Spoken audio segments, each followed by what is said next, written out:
One piece का एकेड arc अभी तक की काफी थ्रिलिंग जर्नी पे लेके गया है, जहाँ पे फर्स्ट टाइम हमने गुरु से तक को एक्शन में देख लिया था और वर्ल्ड के बारे में कुछ ऐसे ऐसे राज जाने जो कि आई बिलीव स्टोरी का एक काफी मेजर चंक था, जो कि इन 25 सालों में अभी तक का one of the best drama set करके गया है। बट वेल, इस आर्क के खत्म होने से पहले ही ओडा सेंसेई ने भाई यहाँ पे तख्ता पलट कर दिया है। एंड आई मीन लिटरली भाई यहाँ पे तख्ता पलट हो गया गुरुसे के अंदर, जहाँ सेंट फिगारलैंड गार्लिंग आता है एंड ही इज लाइक, यो बुड्ढो, तुम्हारा वन एंड ओनली शेंक्स का चाचा ताऊ बापू कुछ भी कह लो भाई, जो भी रिलेशन है उसका अब एक चमकता हुआ सितारा बन चुका है, यानी कि one of the 5 Elder stars.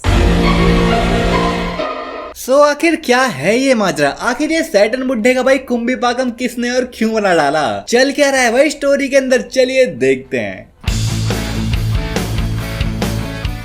हमेशा की तरह रूल को फॉलो करेंगे और शुरू करते हैं कवर पेज से, जिसके अंदर अब यामाटो जर्नी के बीच में जा पहुंचे है ओडन के पुराने कैसल के पास, जिसके अंदर अपनी टाइम कीपर टोकी की डेथ हो चुकी थी। बट इन सब चीजों के बाद भी वो जो कैसल है वो काफी मेमोरीज को होल्ड करता है, तो उसको वापस से कंस्ट्रक्ट किया जा रहा है, जहाँ पे जो यामाटो है वो नोटिस करती है कि वो नाक में कील डालने वाला कारपेंटर मिनाटोमो कहीं गायब हो गया है। मे भी कहीं ये कारपेंटर फिर से किसी जर्नी पे ना निकल पड़ा हो और हमें कभी रैंडमली भाई इधर उधर स्टोरी में दिख जाए, जैसे पहले भी हमने देखा है ना, या फिर भाई वगैरह था वो। हम चलते हैं अब एकेड की तरफ, जहाँ पे हम देखते हैं सबसे पहले भाई लूची और काकू को, जो कि अब शिप में चढ़ रहे थे और वहाँ पे हम देखते हैं गवर्नमेंट के जो बाकी एजेंट्स हैं वो भाई सेराफिन्स को रिचार्ज करें, उनको ठीक करें ताकि वो वापस शिप में चढ़ सकें। जहाँ पे हम देखते हैं कि एक बंदा आता है और वो काकू और लूची से पूछता है, तुम दोनों तो ठीक हो लेकिन स्टसी कहाँ है, वो दिखाई नहीं दे रही। एंड भाई लूची भी like, I killed her. Literally भाई यहाँ पे लूची कहता है सीधा भाई बिना कोई रिएक्शन दिए, मैंने मार दिया उसे। पर खैर मरी हुई हालत तो भाई यहाँ पे लूची की लग रही है, बेचारा यहाँ पे बैंडेज से कवर है, जोरो ने भाई काफी बुरा हाल किया है इसका।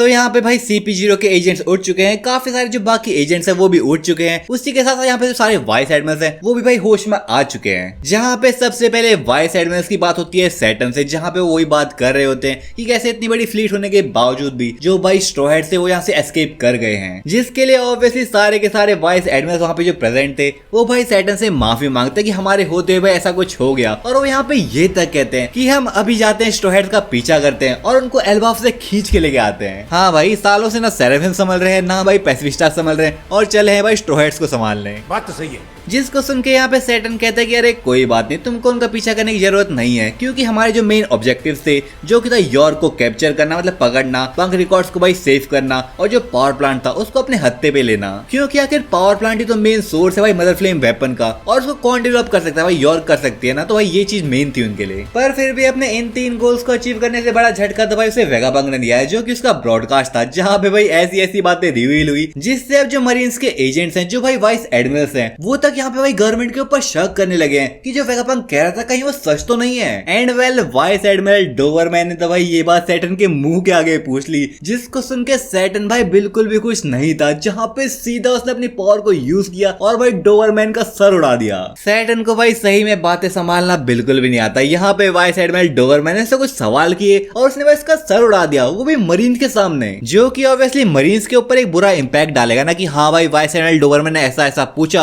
और सैटर्न ने ऐसा कर दिया, जिसका मतलब तो ये है कि जो भी भाई वेगाबंग ने कहा, जो भी होने वाला है, जो भी वर्ल्ड गवर्नमेंट ने किया वो सब कुछ सच है। फिलहाल के लिए तुम लोग यार टेंशन मत लो जो भी डोवरमैन के फैन है, क्योंकि यार डोवरमैन को आई थिंक काफी लोग पसंद करते होंगे। और हाँ, मैं वाइस एडमिरल डोवरमैन की बात करूँ ना कि कुत्ते की भाई, ठीक है। जिसके बाद यहाँ पे सैटर्न बात करने लगता है भाई एंशिएंट जायंट रोबोट की, जिसने मदद करी यहाँ पे स्ट्रॉ हेड्स की निकलने में। और यहाँ पे लगता है सैटर्न को भाई अपने पुराने दिन याद आ गए, क्योंकि 200 साल पहले सैटर्न ही भाई वो बंदा था जिसने भाई एंशिएंट जायंट रोबोट को तोड़ने का ऑर्डर नहीं दिया था। हाँ भाई तुम सही सुन रहे हो, नहीं दिया था, क्योंकि बाकी जो सारे लोग थे, बाकी जो गुरुसे थे और में भी जो इमू था, उसने भाई इसको डिस्ट्रॉय करने का ऑर्डर दिया था। लेकिन क्योंकि सैटर्न के पास वॉरियर गॉड ऑफ साइंस का टाइटल था, तो भाई ऑब्वियसली उसका कहीं ना कहीं इंटरेस्ट तो होगा ना यार टेक्नोलॉजी के अंदर। इसी इंटरेस्ट के चलते सैटर्न ने भाई 200 साल पहले साइंटिस्ट को ऑर्डर दिया था कि इस एंशिएंट जायंट रोबोट को डिस्ट्रॉय मत करो, इसके ऊपर रिसर्च करो, क्योंकि मे भी आर्मी के काम आ सकता है। जिसको लेके साइंटिस्ट पहले तो थोड़ा शौक थे कि आखिर हम ऐसा कैसे कर सकते हैं, लेकिन भाई साइंटिस्ट का इंटरेस्ट तो ऑब्वियसली होगा ही ना ऐसी चीजों में। उन लोगों ने भाई फटाफट से एंशिएंट जायंट रोबोट के ऊपर रिसर्च करना शुरू कर दिया, लेकिन ऑब्वियसली उनके हाथ कुछ नहीं लगा जब तक कि वेगाबंग सीन के अंदर नहीं आया, जिसने थोड़ा बहुत तो भाई एंशिएंट जायंट रोबोट के बारे में जाना कि हाँ ये क्या चीज है, किसने बनाई, कब बनाई हो सकती है, लेकिन लेकिन भाई वो भी इसके चलने के बारे में नहीं समझ पाया। बट फिर इतने सालों बाद इस एंशिएंट जायंट रोबोट को ऐसे चलते हुए देख और भाई स्ट्रॉ हैट्स की मदद करते हुए देख, यहाँ पे सैटर्न समझ गया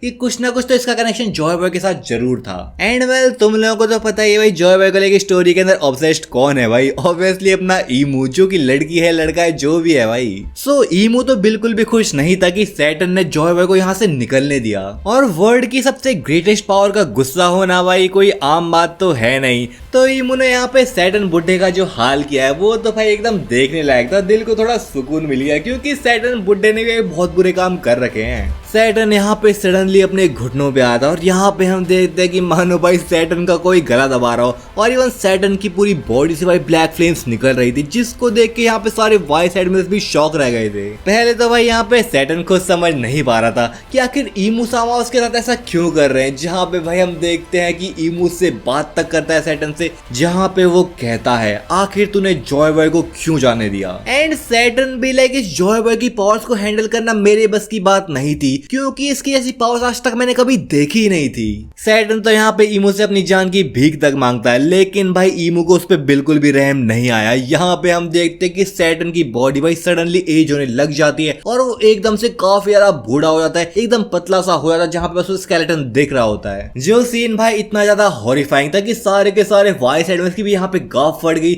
और एकदम से भाई यहाँ पे सैटर्न की बॉडी एक्सप्लोड कर गई और सारे के सारे वाइस एडमिरल्स भी दूर जाके गिरे। वेल हमने सब कुछ तो देख ही लिया था, लेकिन आज भाई ईमू का गुस्सा तक देख लिया, जो कि सैटर्न के ऊपर कहर बन के बरसा है, जिसको देख के मे भी हम कह सकते हैं कि भाई जो ईमू है वो सही में गोरसे को कंट्रोल करता है और उसी ने भाई गोरसे को ये जो पावर्स हैं वो दी है। क्योंकि यहाँ पे हम देखते हैं कि जो गोरसे सैटर्न था वो भाई सडनली एज होने लग गया था, जो कि इस चीज को सजेस्ट करता है कि जो ईमू है उसने भाई गोरसे को इमॉर्टल बनाया होगा। वेल इसके बाद सीन चलता है वेगापंक योर की तरफ, जहाँ पे वो नोटिस करती है कि जो पंक रिकॉर्ड्स का एरिया है वो भाई धीरे धीरे करके आसमान की तरफ बढ़ता जा रहा है। क्योंकि अगर तुम लोगों को याद होगा तो भाई एडिसन ने कुछ टाइम पहले क्लाउड्स को जो बनाने की मशीन थी उसको एक्टिवेट कर दिया था और काफी ज्यादा पावर में यूज किया था, जिसकी वजह से जो पंक रिकॉर्ड्स है वो भाई एगेट से काफी ज्यादा ऊपर जा चुका है, जिसको यॉर्क रोकने की कोशिश तो करती है लेकिन वो काफी लेट हो चुकी थी। क्योंकि यहाँ पे जो पंक रिकॉर्ड्स है वो भाई एगेट से अलग हो चुका है, जहाँ पे वो आसमान की तरफ बढ़ता जा रहा है, जिसके अंदर हम देखते हैं भाई एक नई वेगापंक को। वैसे नए तो नहीं,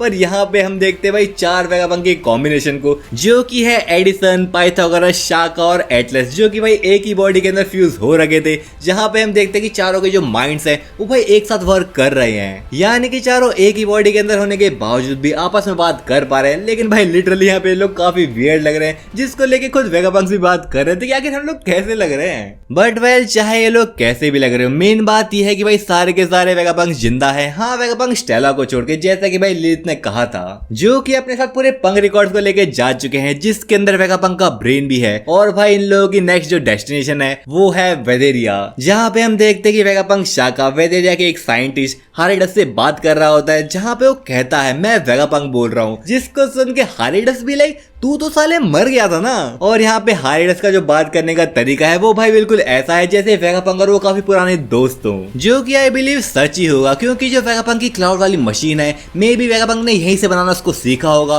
और इसी मशीन और टेक्निक को यूज करके जो वेगापंक है वो भाई कुछ ऐसा करना चाहता है जिससे सारी दुनिया है वो बच सके। यानी कि ये जो 4 वेगापंक है इनका जो नेक्स्ट काम होगा वो है भाई ऐसी मशीन को डेवलप करना जो कि काफी बड़ी मात्रा में भाई क्लाउड को डेवलप कर सके। क्योंकि आखिर सही में अगर वर्ल्ड पानी के अंदर डूबने वाला है तो भाई कहीं ना कहीं तो जाना होगा ना लोगों को, तो स्काई आइलैंड से बेटर भाई क्या कॉन्सेप्ट हो सकता है लोगों के लिए। जिसके बाद सीन चलता है मैरी जोइस की तरफ, क्योंकि आखिर भाई वो लोग भी तो सेफ है ना इस बाढ़ से, क्योंकि रेड लाइन भाई लिटरली काफी ऊपर है। हाँ भाई चलो वो लोग डूबने से तो सेफ हो सकते हैं, लेकिन आखिर खाने का क्या। मैरी जोइस के अंदर भाई काफी खाने की कमी चल रही है, जहाँ पे एक सेलेस्टियल जो ड्रैगन है वो बात भी कर रहा है कि कैसे मैं खाना तो खा पा रहा हूँ, लेकिन खाने के साथ जो चटपटी चीजें हैं जो मैं एंजॉय कर सकता था पहले, अब वो मैं नहीं कर पा रहा। जिसकी वजह से काफी सारे जो सेलेस्टियल ड्रैगन है वो भाई गुस्सा हो रखे हैं। ऊपर से भाई वेगापंक का मैसेज सुन के उनका तो भाई दिमाग फिर गया है। इवन यहाँ पे कुछ सेलेस्टियल ड्रैगन तो भाई अकाइनो को भी ढूंढ रहे हैं कि आखिर वो कहाँ पे है, खाने की जो कमी है उसको वो कब पूरा करेगा वगैरह वगैरह। पर वैसे भी भाई हम लोगों को क्या ले रहे हैं सेलेस्टियल ड्रैगन से, हम क्यों बात कर रहे हैं इनकी। हम चलते हैं भाई सीधा अथॉरिटी रूम की तरफ, जहाँ हम देखते हैं कि फिगाला एंड गार्लिंग एकदम बन ठन के भाई सूट वूड के अंदर गोरसे के रूम के अंदर एंटर करता है और उसकी जो टोन है बात करने का जो तरीका है वो भाई एकदम इनफॉर्मल है। मान लो भाई किसी छोटे बंदे से बात कर रहा हो वो, जिसको सुन के बाकी गोरे से तो भाई बिल्कुल भी खुश नहीं है कि आखिर तेरी टोन कैसे बात कर रहा है तू हमसे।